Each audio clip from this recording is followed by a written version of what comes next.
শত্রুতা। একজন মানুষ অন্য মানুষের সাথে শত্রুতা করে বসেন। দুজন ঘনিষ্ঠ বন্ধু, এমনও এক সময় আসতে পারে যখন এনারা একে অপরের শত্রু হয়ে ওঠেন। এর অনেকগুলো কারণ হতে পারে, কিন্তু মূল কারণ হলো আলোচনা। আগে হ্যাঁ, আপনি যদি কারোর বিষয়ে আলোচনা করেন তাহলে সে আপনার শত্রু হয়ে যেতে পারে। এবার মনে একটা প্রশ্ন আসতে পারে যে এটা কিভাবে সম্ভব হতে পারে? আলোচনা, এটা তো অত্যন্ত জরুরি। যদি আমি নিজের বন্ধুর খারাপ কাজের বিষয়ে আলোচনাই না করি তাহলে সে শুধরবে কি করে? এ কথা সত্যি যে আলোচনা আবশ্যক, কিন্তু তার থেকেও বেশি গুরুত্বপূর্ণ এবং আবশ্যক হলো আপনার এই সিদ্ধান্ত এটাই যে আপনার এই আলোচনা কোন স্থানে করবেন। যদি এটা সবার সামনে করবেন ভাবেন, তাহলে তা অপমানও হয়ে যেতে পারে। যদি এটা আলাদাভাবে করেন তাহলে তা পরামর্শ হয়ে যায়।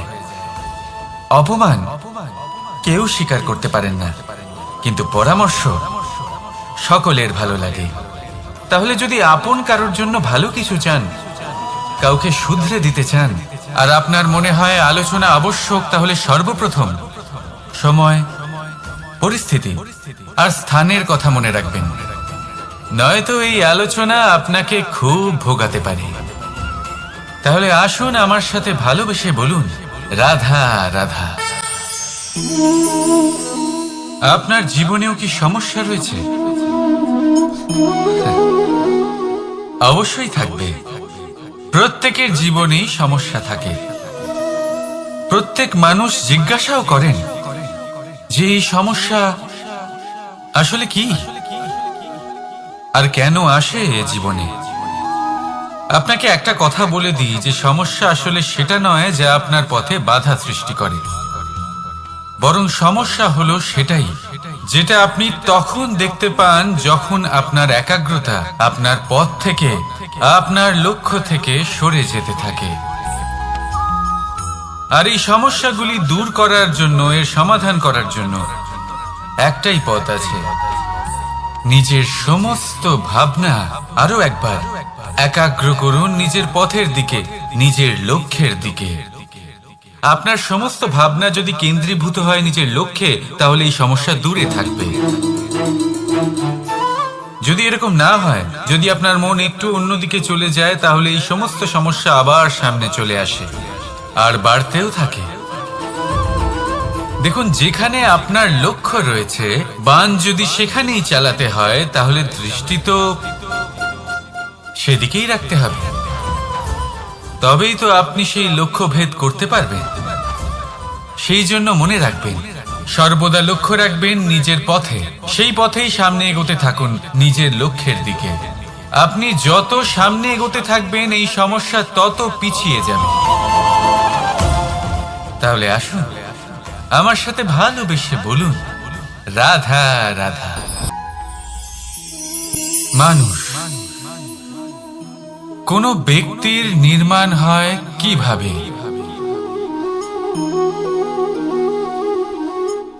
কেউ বলবেন পঞ্চতত্ত্বের দ্বারা, কেউ বলবেন আত্মা, দেহ ও চেতনার দ্বারা, কেউ বলবেন ঈশ্বরের কৃপার দ্বারা, তো কেউ বলবেন এই প্রকৃতির পরীক্ষার দ্বারা। না, মানুষের নির্মাণ হয়ে থাকে বিশ্বাস দ্বারা। ব্যক্তি তখনই গড়ে ওঠেন যখন ব্যক্তিত্ব থাকে, ঠিক কিনা? আর ব্যক্তিত্ব তখনই হবে আর সেরকমই হবে যেরকম বিশ্বাস আপনি নিজের উপরে রাখবেন। যদি আপনি মনে করেন আপনি বিষের ন্যায় হবেন, তাহলে আপনি বিষাক্তই হবেন। যদি আপনি এটা মনে করেন যে আপনি অমৃতের ন্যায় হবেন, তাহলে আপনি অমরই হয়ে যাবেন। যদি আপনি নিজের উপরে বিশ্বাস রাখেন যে আপনি সংসারের সব থেকে উঁচু পর্বতের শিখরে পৌঁছতে পারবেন, তাহলে আপনি অবশ্যই পৌঁছবেন। যদি আপনার এরকম মনে হয় যে আপনি এরকম কখনো করতে পারবেন না, তাহলে এরকম কখনোই হবে না। ভেবে দেখবেন, বিশ্বাসের মধ্যেই বিশ্ব বাস করে থাকে। তো আপনার অস্তিত্ব কেন করবে না? যেমন বিশ্বাস আপনি নিজের উপরে রাখবেন, তেমনই আপনি হয়ে উঠবেন। সেই জন্য নিজের উপরে বিশ্বাস রাখুন। আর হ্যাঁ, ভালোবেসে বলুন, রাধা রাধা। আমরা সকলে এমন ব্যক্তির সাথে থাকতে চাই যারা খুব মিষ্টি কথা বলেন, যাদের ব্যবহার আমাদের ভালো লাগে, যারা দেখতে সুন্দর হন, যাদের আমরা পছন্দ করি। আর সব সময় এমন ব্যক্তির থেকে দূরে থাকতে চেষ্টা করি যাদেরকে আমরা পছন্দ করি না, যাদের কথা আমাদের খারাপ লাগে, যাদের কথা একটু কঠোর হয়। আমরা সব সময় চেষ্টা করি এদের থেকে দূরে থাকার, ঠিক কিনা? কিন্তু যদি বাস্তবটা দেখি, তাহলে এই কঠোরতা জীবনে শান্তির প্রলেপ দেয়। ওষুধও একটু কড়াই হয়, কিন্তু এ কি করে? আমাদের সুস্থ করে তোলে। ঠিক সেইভাবেই ভালোবাসার এই অধ্যায় একটু কঠিন, একটু কড়াও মনে হতে পারে, কিন্তু এর ফল সবসময় আপনাদের স্বাস্থ্যের পক্ষে ভালোই হয়। সেই জন্য যদি কেউ আপনার নিন্দে করে, আপনাকে কড়া কথা শোনায়, আপনার ব্যাপারে আলোচনা করে, তার মানে এটা নয় যে সে আপনার শত্রু। হতে পারে তিনি আপনার বন্ধু হন, আপনার জন্য ভালো চান, আপনাকে শুধরে নিতে চান, আপনার মধ্যে কোনো পরিবর্তন দেখতে চান। সেই জন্য কখনো কারোর কথা শুনে বা কাউকে দেখে প্রাথমিকভাবে এই সিদ্ধান্ত নেবেন না যে তিনি আপনার শত্রু হন নাকি আপনার বন্ধু হন। এমনও শত্রু হয়ে থাকেন যে গুড়ের মতো মিষ্টি মিষ্টি কথা বলে আসলে আপনাকে বিষ পান করিয়ে দেবেন। আর এমনও বন্ধু থাকেন যারা আসলে নিমের মতো কড়া কথা বলেন কিন্তু আপনাকে অমৃত পান করান। এদের মধ্যে পার্থক্য করতে জানতে হবে, কে আসলে শত্রু হন আবার কে আসলে মিত্র হন। এই পার্থক্য যখন আপনি করতে শিখবেন, তখন আপনি এই সংসারের সব থেকে সুখী প্রাণী হয়ে উঠবেন। এই পার্থক্য বোঝা সহজ নয়, কিন্তু অবশ্যই আবশ্যক। রাধা রাধা। অসুখ। এমন কোনো মানুষ আছেন এই সংসারে যার অসুখ করে না? প্রত্যেক মানুষ কখনো না কখনো অবশ্যই অসুস্থ হয়েছে, তার এই শরীর রোগের শিকার অবশ্যই হয়েছে। এবারে দেখুন, এই রোগ আসে, আবার এই রোগ চলেও যায়, কিন্তু সেই রোগ আমাদের কষ্ট দিতে কেন সক্ষম হয়? কারণ হলো স্বচ্ছতা। যদি এই স্বচ্ছতা শরীরে না থাকে, তাহলে মানুষকে শারীরিক কষ্ট পেতেই হবে। ঠিক সেইভাবেই অত্যন্ত প্রয়োজনীয় হলো এই স্বচ্ছতা যেন মনেও থাকে। যদি এই স্বচ্ছতা মনে না থাকে, তাহলে মানুষ চারিত্রিকভাবে কষ্ট সহ্য করেন। এবারে নিবারণ কি হতে পারে? বড়ই সহজ এর উপশম। যদি রোগ শরীরে হয়, তাহলে সর্বপ্রথম স্বচ্ছতা বজায় রাখতে শিখুন, এই শরীরকে পরিষ্কার রাখতে শিখুন। বিচক্ষণতার সাথে এই রোগের সম্মুখীন হন, ভয় পাওয়ার কোনো দরকার নেই। ব্যায়াম করতে থাকুন, সব ঠিক হয়ে যাবে। সেইভাবেই যদি এই অসুখ মনে হয়, তাহলে কি করা যায়? সর্বপ্রথম তার আধারের উপরে নজর দিন। আপনার এই আধারই হলো আপনার আহার। যা আপনি আহার করবেন, সেরকমই মানুষ হয়ে উঠবেন। সেইভাবেই আপনি যেরকম ভাবেন, সেরকমই মানুষ হয়ে উঠবেন। সেই জন্য নিজের ভাবনাকে শুভ করুন, নিজের দৃষ্টিভঙ্গিকে শুভ করে তুলুন, সবকিছু সঠিক হবে। আপনার আমার সবার মধ্যেই এক রাক্ষস বাস করে, তার সম্মুখীন হন, তাকে পরাস্ত করুন। তাহলে এই রোগ সে শরীরেই হোক বা মনের মধ্যে, যদি সঠিক সময় তাকে আটকানো না যায়, তাহলে যে কোনো সময় তা মহামারীর রূপ ধারণ করবে। সেই জন্য সাবধানে থাকুন, সুস্থ থাকুন। তাহলে আসুন, আমার সাথে ভালোবেসে বলুন, রাধা রাধা। এই পাখিরা সত্যি খুব সুন্দর, আমার খুব ভালো লাগে। আপনি নিশ্চয়ই শুনে থাকবেন যে কিছু পাখির কাছে ডানা অবশ্যই থাকে, কিন্তু উড়তে পারে না। তারা চায় উঁচু আকাশে উড়ে বেড়াতে এবং মেঘেদের সাথে কথা বলতে, করতেই পারে না। এবার এই সংসারেও পাওয়া যায় ঘুড়িও। এদের মধ্যে না জীবন আছে, না প্রাণ আছে, আর না আছে ডানা, কিন্তু এরা আকাশের সাথে কথা বলে, হাওয়ার বেগের সাথে কথা বলে, আনন্দ করে, উৎফুল্ল হয়ে ওঠে। আকাশে জীবনের কিছু মুহূর্ত কাটায়। তার কারণ কি হতে পারে? কারণ হলো সুতো। এই সুতো যদি সঠিক হাতে থাকে তাহলে এই কাগজের তৈরি ঘুড়িও আকাশের উচ্চতায় উড়ে বেড়াতে পারে। এবার এই সুতো আসলে কি? এই সুতো হলো আসলে ভালোবাসা। এই সুতো হলো আসলে বিশ্বাসের। আর এটা আপনি দিয়ে থাকেন তাদের হাতে যাদের আপনি বিশ্বাস করেন, যাদের আপনি নিজের সর্বস্ব দিয়ে দেন। ভেবে দেখুন, এই ভালোবাসা আর বিশ্বাসের সুতো আপনি যদি সঠিক মানুষের হাতে দিয়ে দেন তাহলে আপনি অনেক উচ্চতায় উঠতে পারবেন, আকাশের উচ্চতায় উড়ে বেড়াতে পারবেন, মেঘের সাথে কথা বলতে পারবেন, পাখিদের মতো উড়তে পারবেন, যা ইচ্ছে তাই করতে পারবেন। শুধু এই মানুষ সঠিক হতে হবে। এমন একজন মানুষ যার মনে আপনার জন্য ভালোবাসা রয়েছে, এমন এক মানুষ যার মনে কোনো স্বার্থ নেই, যিনি পরোপকারী, এমন একজন ব্যক্তি যিনি আপনার অস্তিত্বকে বাইরে নিয়ে আসতে পারবেন, তাকে উজ্জ্বল করে তুলবেন। তাহলে ভালোবাসুন, আনন্দ করতে থাকুন, আর এই আনন্দ সহকারে বলুন, রাধা রাধা। সংসারে সকলের মনে বাসনা থাকে তারা যেন ধন অর্জন করতে পারেন। সবাই তার জন্য চেষ্টাও করেন। একটি অত্যন্ত ছোট শিশুও যখন সে কোনো উপহার পায় তার থেকে সে অবশিষ্ট ধন সঞ্চয় করতে চেষ্টা করে, কারণ আমরা ভাবি যে সংগ্রহ করলে আমরা ধনী হয়ে উঠতে পারবো, ধনবান হয়ে উঠতে পারবো। এবার এটাই কিন্তু গুণের ক্ষেত্রেও প্রযোজ্য। যদি আপনারা জীবনে গুণবান হতে চান তবে সংগ্রহ করার কোনো প্রশ্নই নেই। আপনাকে শুধু সম্পত্তি খরচ করতে হবে। আমি ধনের কথা বলছি না, আমি এই সংসারের সব থেকে মূল্যবান সম্পত্তির কথা বলছি, সেটা হলো সময়। গুণবান হওয়ার জন্য আপনাকে শুধু সময় খরচ করতে হবে, অর্থাৎ প্রত্যেক মুহূর্তে সদ্ব্যবহার করতে হবে, আর তাও উচিত প্রকারে। যদি এই কাজ আপনি করতে পারেন তাহলে আপনা থেকেই গুণবান হয়ে উঠবেন। আর একবার যদি গুণবান হয়ে উঠতে পারেন তাহলে ধনবানও হতে বেশি সময় লাগবে না। সেই জন্য জীবনে গুণ অর্জন করুন, সময়ের সদ্ব্যবহার করুন, আর আমার সাথে ভালোবেসে বলুন, রাধা রাধা। সবাই বলেন যদি সংসারে কিছু জয় করতে চাও তাহলে নিজেকেই পথপ্রদর্শক হতে হবে। এই সংসারকে যদি প্রকাশমান করতে চাও তাহলে প্রদীপের মতো তোমাকেও জ্বলতে হবে। এই কথা অত্যন্ত শ্রেষ্ঠ, কিন্তু প্রদীপের মতো জ্বলার পূর্বে কিছু সাবধানতা অবলম্বন করা প্রয়োজনীয়। কিভাবে? ভেবে দেখুন, চারিদিকে অন্ধকার, আমার প্রকাশের প্রয়োজন। সেই ক্ষেত্রে যদি আমি একটি দীপক প্রজ্বলিত করি তাহলে চারদিক প্রকাশমান হবে, আমার ভালো লাগবে। কিন্তু ধরুন মাথার উপর কড়া রোদ আর তার মাঝে আমি একটি প্রদীপ জ্বালাতে শুরু করলাম, তখন কি হবে? আমি নিজেই বুঝতে পারবো যে আমি মূর্খামি করছি।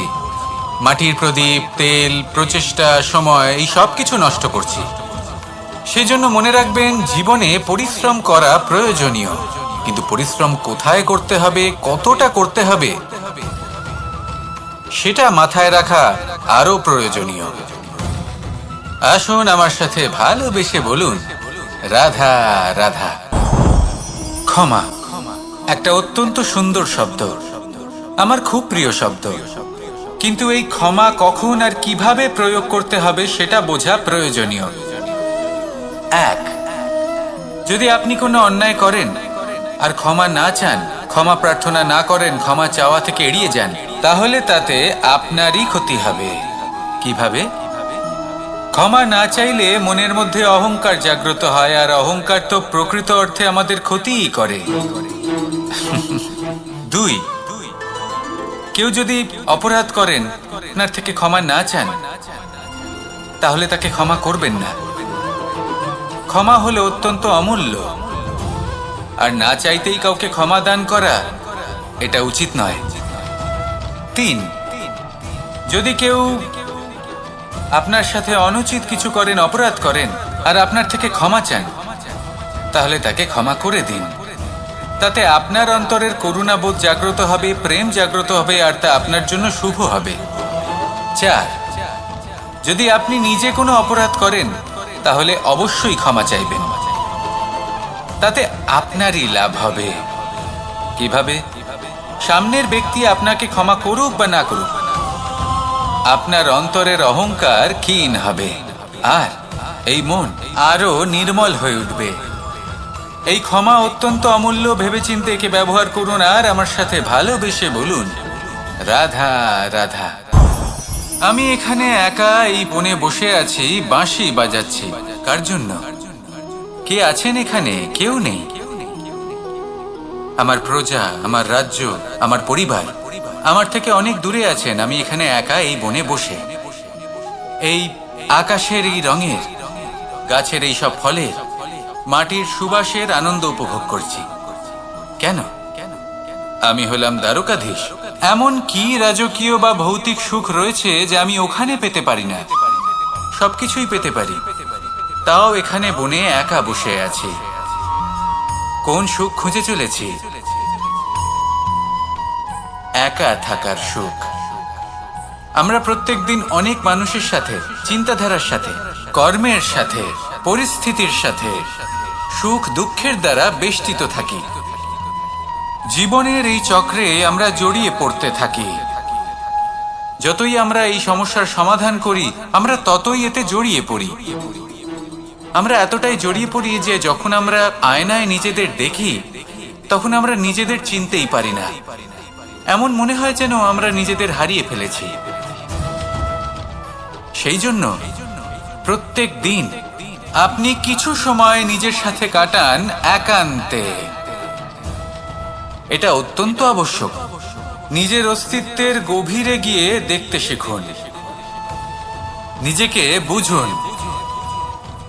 অদ্ভুত শান্তির অনুভূতি হবে। যেমন এই বায়ু, এই বৃক্ষ, এই পুষ্প, এই নিসর্গ, এদের মতো আপনিও কখনো একলা হতে শিখুন। কখনো নিসর্গের একটা অংশ হয়ে দেখুন। এই মন প্রসন্ন হয়ে বলবে, রাধা রাধা। বাহ! পুষ্পের সুবাস আমার খুব ভালো লাগে। অত্যন্ত সুন্দর হয় এই পুষ্প। এইভাবে চারিদিকে পুষ্প দেখে মন আনন্দিত হয়ে ওঠে। এবার আপনারা ভেবে দেখুন, আমার চারিদিকে পুষ্প নয়, আগুন আছে। তাহলে কি হবে? আমার শরীর কি জ্বলে যাবে না? অবশ্যই জ্বলবে। শরীরকে কি আগুনের তাপ সহ্য করতে হবে না? অবশ্যই সহ্য করতে হবে। এটাই হলো প্রকৃতির নিয়ম। এই নিয়ম কিন্তু আমরা সবাই জানি, কিন্তু আমাদের মধ্যে বেশিরভাগ মানুষ এই বিভ্রান্তি নিয়ে বাঁচি যে এই যে প্রকৃতির নিয়ম, তা আমার উপর প্রযোজ্য নয়। তা কিন্তু নয়।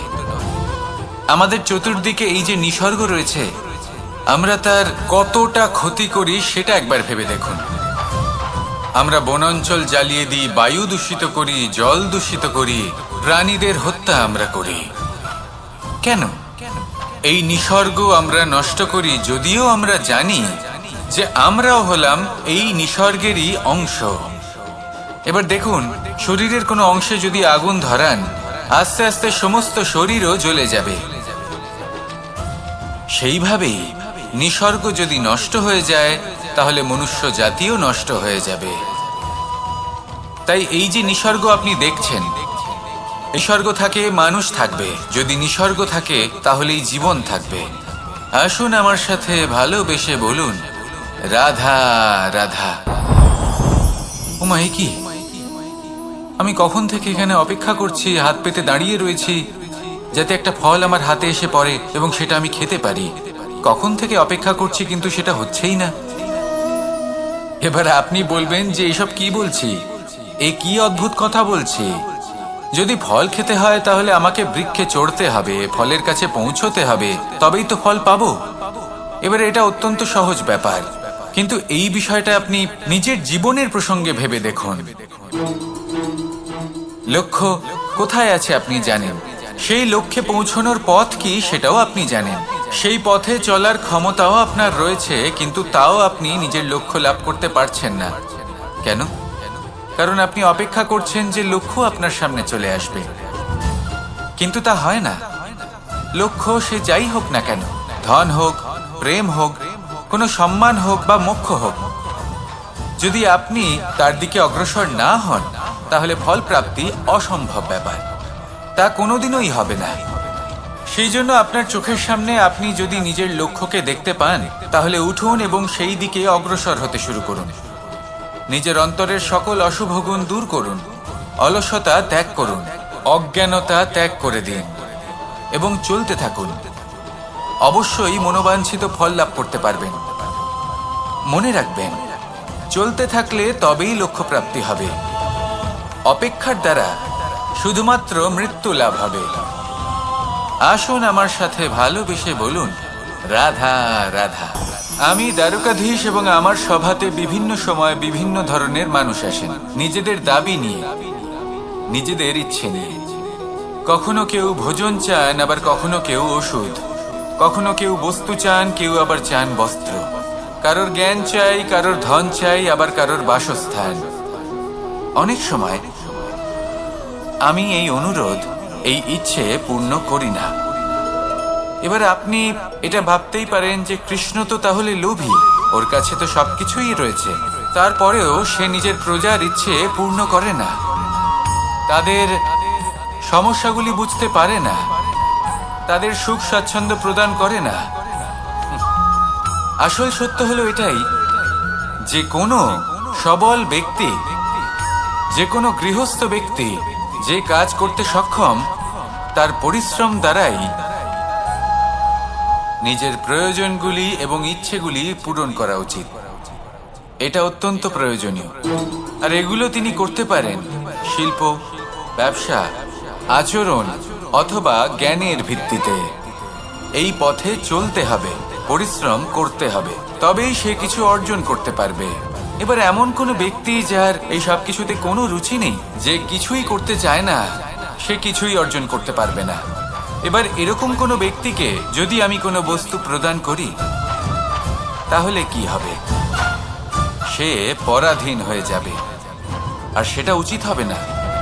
যখনই দান করবেন তা ভাবনা চিন্তা করে এমনভাবে দান করবেন যাতে সামনের ব্যক্তি স্বাধীন হতে পারেন, পরাধীন নয়। আসুন আমার সাথে ভালোবেসে বলুন, রাধা রাধা।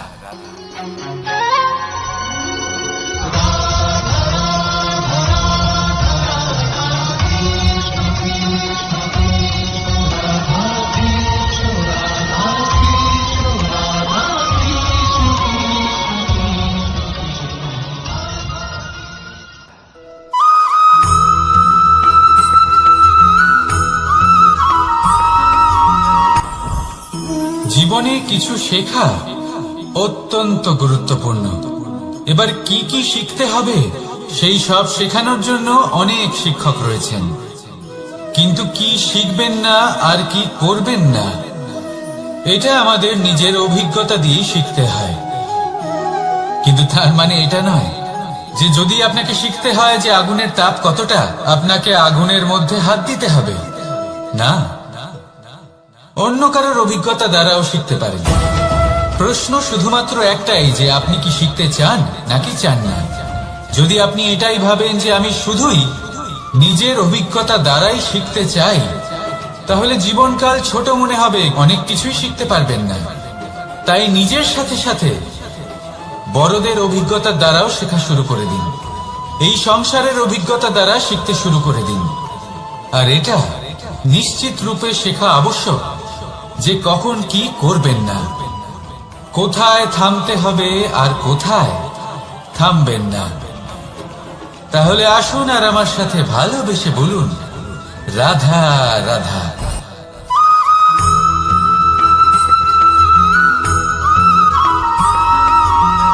এই সংসারে সব থেকে বেশি কোমল বস্তু হলো রেশম। এই রেশম এতটাই কোমল হয় যে এর পুরো একটা থান শুধুমাত্র একটা হাতে ধরা সম্ভব। কখনো ভেবে দেখেছেন এই রেশম কিভাবে হয়? একটি কীট তার লালার দ্বারা উৎপন্ন হয়। এই কীট সেই রেশমকে পাক দিতে থাকে, পাক দিতেই থাকে আর আস্তে আস্তে তার মধ্যেই জড়িয়ে পড়ে। শেষে ওর এই সুন্দর অমূল্য সৃষ্টি রেশমের এই সুতো তার নির্মাণ কার্য পূর্ণ হয়, কিন্তু তাতেই ও নিজে বন্দী হয়ে যায়। নিজেরই মায়াজালের এই বন্দী গৃহে নিজেই ফেঁসে যায়। এবার এই সুতোকে ব্যবহারযোগ্য করে তোলার জন্য এই কীটগুলিকে এই কবচের সাথেই ফুটন্ত জলে ফেলে দেওয়া হয়। এই সংসারে যদি আমাদের স্বপ্ন এই সংসারের দুঃখ হরণ করার জন্য, এই সংসারে সুখ বিতরণ করার জন্য হয়, তবেই আমাদের প্রগতি সম্ভব। যদি আমাদের এই স্বপ্ন শুধুই আমাদের এবং আমাদের স্বার্থ সিদ্ধির জন্য হয়, তাহলে এই স্বপ্ন আমাদের অন্ধ করে দেবে, আমাদের অন্ধকারের পথে নিয়ে যাবে, আর আমরাও সেই কীটের মতো হয়ে যাব। নিজেদেরই মায়াজালে আমরা নিজেই ফেঁসে যাব, আর শেষে আমরা যদি কিছু লাভ করি তা হবে একাকিত্ব, অন্ধকারময় মৃত্যু। তাই স্বপ্ন অবশ্যই দেখুন, কিন্তু এমন ভাবে স্বপ্ন দেখবেন না যে তার এই বন্দিগৃহে আপনি নিজেই ফেঁসে গেলেন। স্বপ্ন দেখুন পরোপকার।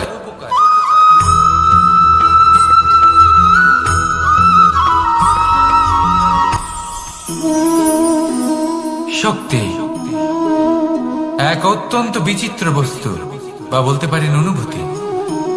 পিতা সবসময় চান যেন তিনি তার শক্তি পুত্রকে। আসুন আপনাকে সহজে বোঝাই। যদি আপনি সুপাত্র হন আর আপনাকে শক্তি দেওয়া হয়, তাহলে আপনি সেই শক্তির গুরুত্ব বুঝবেন, কোথায় সেই শক্তি প্রয়োগ করা উচিত সেটা বুঝবেন। আর এটা যেহেতু অর্জন করা শক্তি হবে, সেই শক্তির অপব্যবহার হবে না। কিন্তু যদি এই আপনি কুপাত্র হন আর যদি আপনাকে এই শক্তি দেওয়া হয়, তাহলে কি হবে? দেখতে গেলে এই শক্তি আপনি দান হিসেবে পেয়েছেন, তাই না আপনি এই শক্তির গুরুত্ব বুঝবেন আর না এর প্রয়োগ আপনি জানবেন। তার অপব্যবহার হওয়া সুনিশ্চিত। তাই যদি আপনি কোনো শক্তি অর্জন করতে চান, তাহলে আগে তার যোগ্য হয়ে উঠুন, পুত্র নয় পাত্র হয়ে উঠুন। আর আমার সাথে ভালোবেসে বলুন, রাধা রাধা।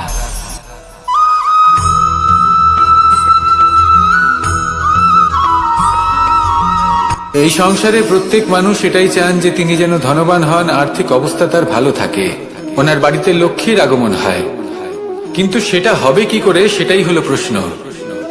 কেউ বলেন যে যদি পরিশ্রম করো তাহলে ধন অর্জন সম্ভব, কেউ বলেন যে যদি বিদ্যা লাভ হয় তবেই ধন অর্জন সম্ভব, কেউ বলেন যে যদি বলশালী হও তবেই সম্পন্ন থাকবে।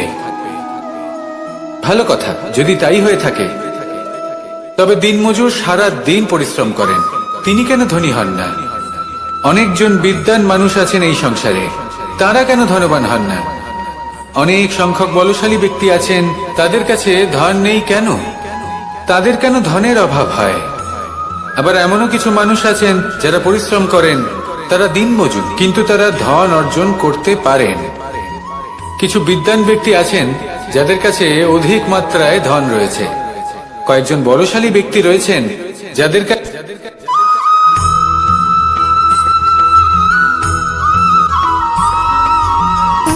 সুখ, দুঃখ এবং শক্তি, এই তিন হলো এই সংসারের ত্রিদেবের মতো। আমাদের জীবনে যা কিছু ঘটছে এই তিনটির ভিত্তির উপরেই হচ্ছে। আসলে এই সংসারের একটা নিয়ম আছে, যখনই আপনি কিছু লাভ করেন, এই সংসার আপনার পরীক্ষা নেয়। এটা জানার জন্য আপনার পরীক্ষা নেয় যে আপনি যা কিছুই লাভ করেছেন, আপনি কি আদৌ সেটার যোগ্য কিনা। ঠিক সেইভাবেই এই সুখ, দুঃখ এবং শক্তি আপনার পরীক্ষা নিয়ে থাকে। যখন সুখ আসে তখন সে আপনার পরীক্ষা নেয় যে আপনার মধ্যে অহংবোধ জাগ্রত হয়নি তো। যদি অহংবোধ চলে আসে তাহলে সুখ সেখানেই সঙ্গ ত্যাগ করে। দুঃখ আপনার ধৈর্যের পরীক্ষা নিতে থাকে, আর যদি আপনার মধ্যে ধৈর্য না থাকে তাহলে এটা আপনাকে আরো বেশি দুঃখের গভীর অন্ধকারে ঠেলে দেবে। সেখানে শক্তি পরীক্ষা নেয় আপনার বিনম্রতার। যদি আপনি বিনম্র না হন তাহলে হয় এই শক্তি আপনার সঙ্গ ত্যাগ করবে, নয় এই শক্তি বিনম্রতার অভাবে আপনার পতনের কারণ হতে পারে। এই সংসারে যে কোনো ব্যক্তি যিনি এই পরীক্ষায় উত্তীর্ণ হয়ে থাকেন, এই জীবনে তিনি সাফল্য লাভ করেন। আসুন আমার সাথে ভালোবেসে বলুন, রাধা রাধা।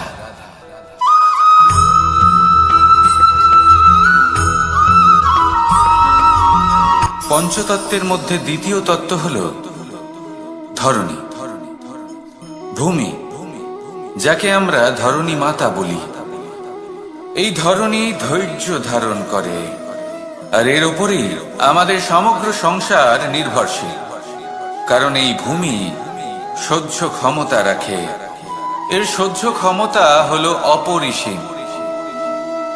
সন্তান যতই আঘাত প্রদান করুক না কেন, প্রেম পূর্বক সহ্য করে, আর তার বদলে অমূল্য রত্ন প্রদান করে। সন্তান যদি হাল চালায়, তাহলে তার বদলে তাকে অন্ন প্রদান করে। এটাই হলো ধরণী। এবার এর থেকে আমরা কি শিক্ষা পেতে পারি? এটাই যে কারোর জন্য কিছু করা বা কাউকে কিছু দেওয়া মনে কোনো কামনা ছাড়াই।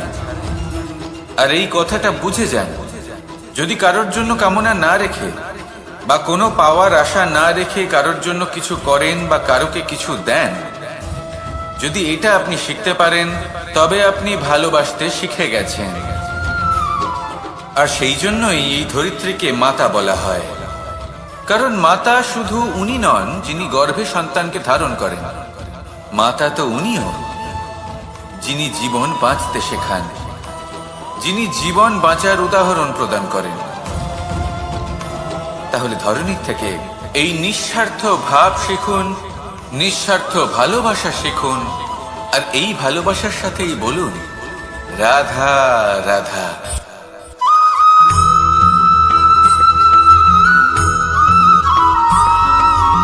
মানুষ জন্মগ্রহণ করে, তার সাথে ভয়েরও জন্ম হয়। ছোটবেলা থেকেই আমাদের মনে কোনো না কোনো প্রকারের ভয় থেকেই যায়।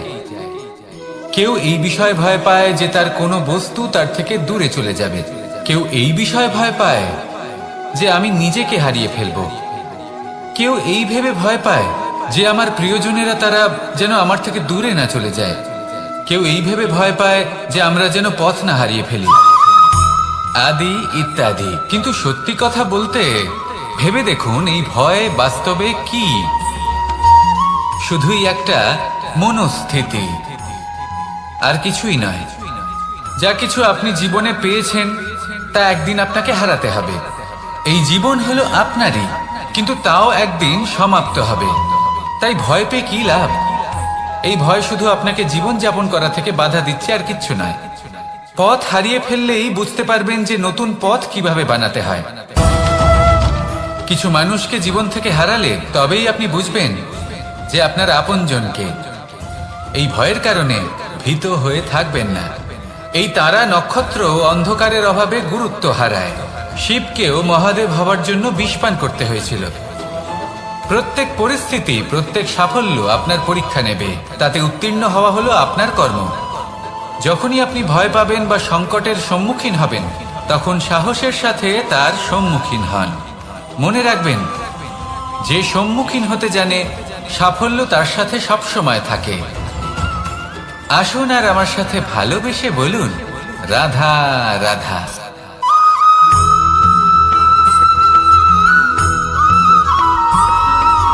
জীবনে অগ্রসর হওয়ার জন্য আমাদের কাকে প্রয়োজন হয়?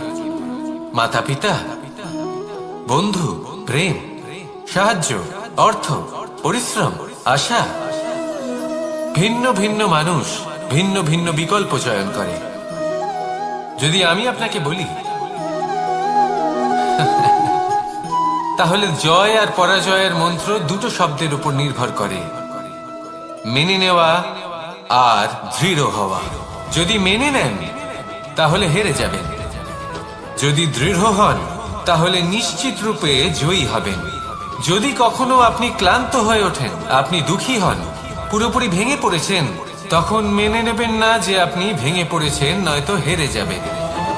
তখন উল্টে স্থির করবেন যে যাই হয়ে যাক না কেন আমি জয়ী হবই। আর আপনি দেখবেন যে জয় নিশ্চিত রূপে আপনার কাছেই আসবে। তাহলে এই কথা মনে রাখবেন আর আমার সাথে ভালোবেসে বলবেন, রাধা রাধা।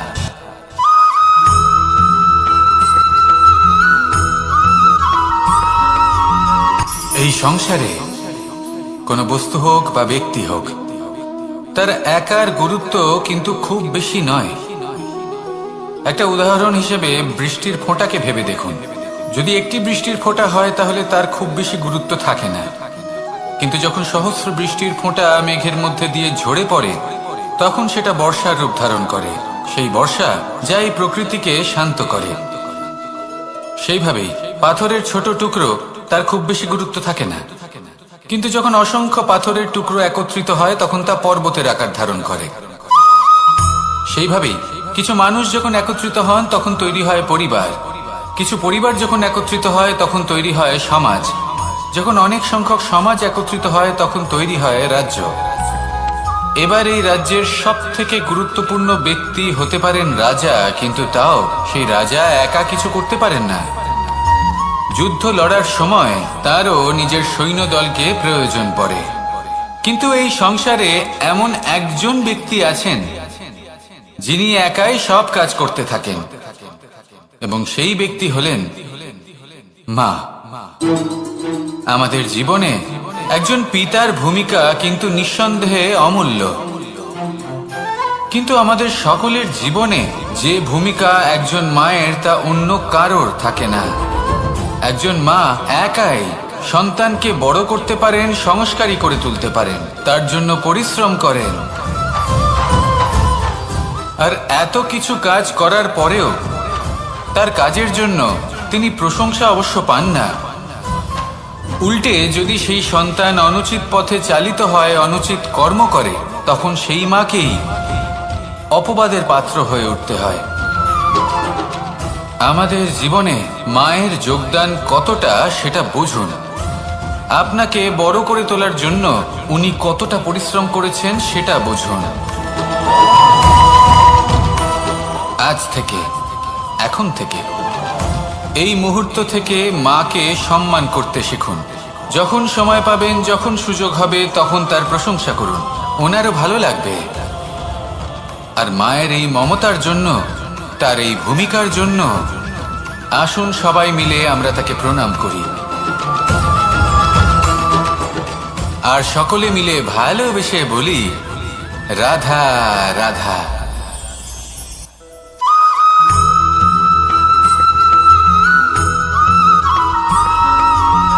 এই সংসারের সব থেকে গুরুত্বপূর্ণ তত্ত্ব কোনটা? প্রথম হলো সময়। জন্ম থেকে মৃত্যু পর্যন্ত এই যে সময়, এটাই তো হলো জীবন। দ্বিতীয় হলো জীবন, যাতে আমরা সময়ের সদ্ব্যবহার করি, শ্রেষ্ঠ থেকে শ্রেষ্ঠতর কাজ করার চেষ্টা করি। বহু বছরের এই পরম্পরা, এই সংস্কৃতিকে এগিয়ে নিয়ে যাওয়ার চেষ্টা করি। এই সংসারে আমরা অংশগ্রহণ করতে চেষ্টা করি। তৃতীয় হলো ধন, সেই ধন যা প্রত্যেক ব্যক্তি অর্জন করতে চেষ্টা করেন। এবার এই তিনটি তত্ত্বের মধ্যে একটা সামঞ্জস্য আছে, সমান ব্যাপার আছে। সে ধনই হোক বা সময় হোক বা হোক জীবন।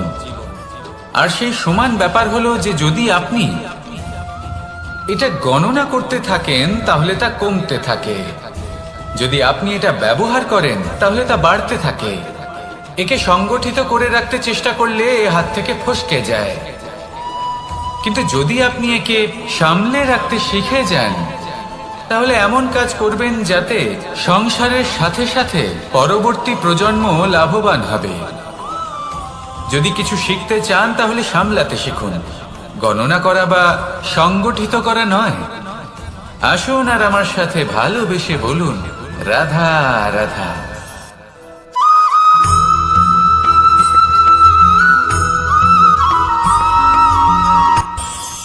এই সংসারে আমরা প্রকাশ কোথা থেকে পাই? এর উত্তর বড়ই সরল। ভোরে যখন সূর্যোদয় হয় তখন প্রকাশের কিরণ আমাদের ঘরে এসে পৌঁছয়। এইভাবেই আমরা প্রকাশ লাভ করি।